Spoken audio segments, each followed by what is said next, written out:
Hi Cindy! Hey, this is your personal video.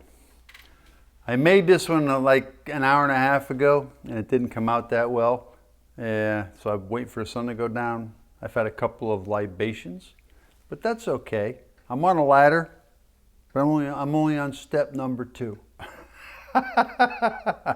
Okay, this window treatment is 3/4 inch copper. I just chose 3/4 inch just randomly, no specific purpose. But when I started this whole thing, what I did was I got the radius of this arch.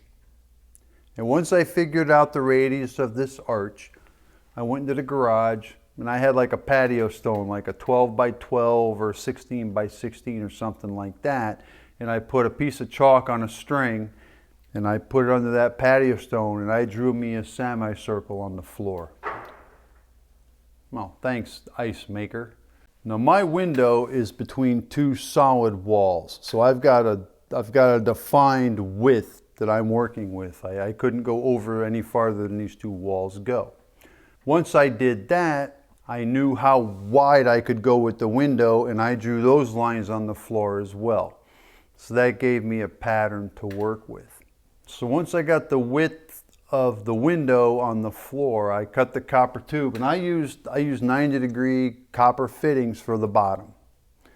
So I cut the copper tube, I put the 2 90-degree fittings on it, and then that's where I slid them to mate up with the arch.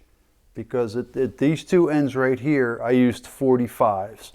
And if you look at this closely, now that it's dark out, I made one earlier, but the video came out crappy because the light blazing through the window screwed up the camera focus.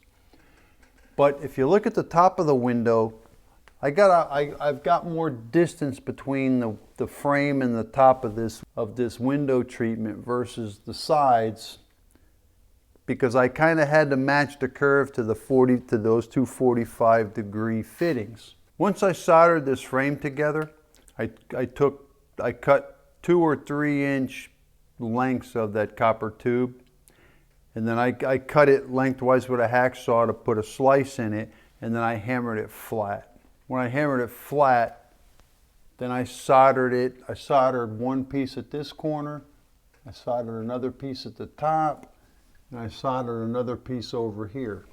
Let me see if I can show you those better with the light. If you look, you can see there's a flat piece there. There's a flat piece up there.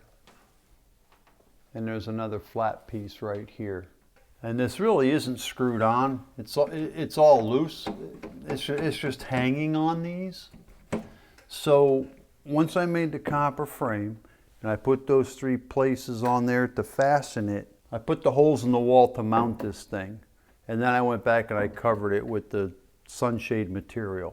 And I think I used a 3M glue. I painted it on the copper, I painted it on this material, and then it just adhered to itself once you roll it over. But when I did cover this, I started with the curved surface first, and then I kind of pulled it tight and did the straight surface. And the 1/2 inch pipe, I don't know, it may or may not, but depending on how tight you pull it, it might want to curve this pipe on the bottom and kind of warp it when you tuck it in. This worked out okay. So the 3/4 gave me absolutely no problems. I didn't try the 1/2 inch. If you got any questions, hey, feel free to call me, because it'd be easier to talk to you than text or email or photos. So I can always do you up another piece of video. If you need to, I'll take this off the wall and I'll flip it over, show you the back side. So happy soldering. Don't burn yourself. I don't know if this is an eyebrow window, but it's curved. It's irregular. And the quotes I got to put a window treatment on this was $1,500. I'll bet you I did this for less than $200. It's really something. Oh, I forgot to tell you. Once I drew the curve on the garage floor, buy yourself coiled copper tube, because you can unroll the copper tube to to match the radius that you're trying to match. It's so much easier to unroll the tube and keep it bent how you want it than to try to get straight pieces or something, because it's going to be really, really tough. It's going to come out all kinked and chunky if you try to bend a straight piece to make this curve. If you buy it I think it comes in a 10-foot roll and it's in a cardboard box, just unroll it and hold it as you go, and you'll be surprised how damn close it comes out to what you need, because that's what I used to make this curve. That was rolled in a box and I just unrolled it to match the curve. Super simple. If you got any questions, give me a buzz. Take care. Tell John I said hello.